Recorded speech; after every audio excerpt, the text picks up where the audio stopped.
पत्नीला मोबाईलवर तिहेरी तलाक देण्याची घटना आता समोर आलेली आहे। आरोपी पती मलिक अशरफ शमशेरवर या प्रकरणी गुन्हा दाखल झालाय।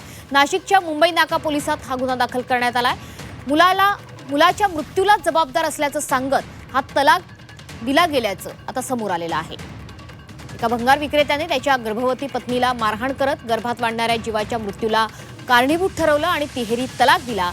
ही गंभीर आणि धक्कादायक घटना उघडकीस आली आहे। या प्रकरणी पीडितेने दिलेल्या फिर्यादीवरून संशयित आरोपीला 3 तलाक दिल्याच्याबद्दल नाशिकच्या मुंबई नाका पोलीस ठाण्यात गुन्हा दाखल करण्यात आलेला आहे। जानेवारी 2025 साली संशयित शमशेर याने नोंदणी पद्धतीने विवाह केला होता।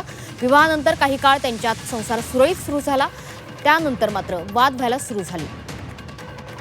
शमशेर याने पीडितेचा शारीरिक आणि मानसिक छळ करायला सुरुवात केली। पीडितेला अमानुष मारहाणही केली, त्यातून पीडितेच्या पोटातील भ्रूणाचा मृत्यू झाल्याचं फिर्यादीत म्हटलेलं आहे।